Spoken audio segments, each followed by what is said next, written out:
Here we are, guys, more than halfway through 25 Days of Christmas Horrors, and today's movie, the 2022 film, Christmas Bloody Christmas. This movie's not rated, but it would be rated R. It has a runtime of 1 hour, 27 minutes, and a Rotten Tomatoes score of 77%. And since it's a newer movie, I'm going to try to keep spoilers down to a minimum, so feel free to keep watching this one. So now let's get into Christmas Bloody Christmas.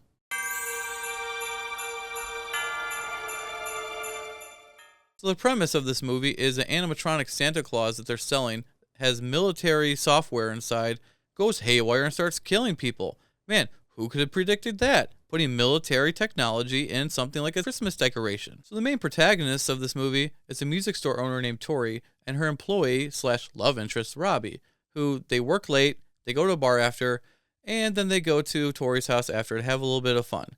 Now, they're just friends, but the sexual tension is very, very high in this, and you just know they're going to hook up. So the Santa robot follows Tori and Robbie to Tori's house, but before going into their house, he goes across the street and kills the neighbors. I mention them for two specific reasons. Number one, he cuts through 3 doors to get to one lady in this. I said no locked doors in my house! Is it just me, or does every killer Santa in these movies have an axe as a weapon? Why is that the weapon of choice for Santa Claus? The second reason why I mention this scene is because there's a kid in the house.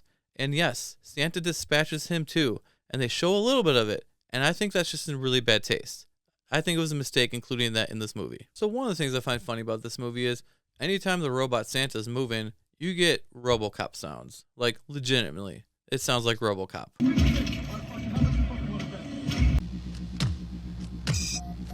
Seriously, let me know down in the comments, does this sound like Robocop? So at this point, it's a survival game. Can Tori, Robbie, and the other townspeople survive and destroy Santa and stop him from killing everybody?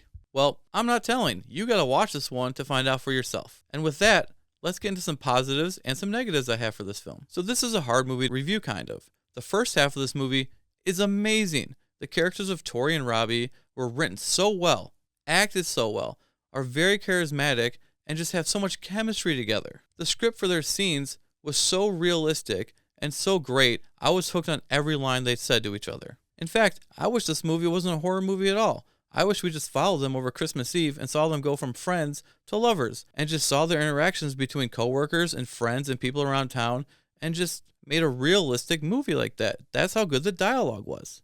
Other positives for this film is, I like the look of it. It really fits the story and what they were going for. And a special shout out to Joe Begas. He's the one who wrote and directed this. The dialogue he put in and the direction he took for the film was really, really good for a smaller budget movie. So I do have some sort of negatives for the film.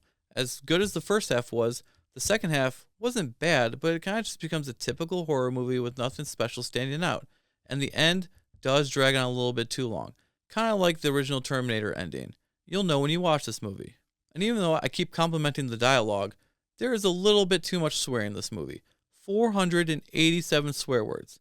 That's an average of 5.6 a minute. Damn. So when I first saw this cover for this movie in 2022, I was just like, that's just a typical killer Santa movie, right? With no budget. Wasn't interested whatsoever. But I watched it for this list, and I'm so glad I did. I give this movie 3.5 stars out of 5. It actually probably would have been even higher if the second half didn't become just a typical horror movie.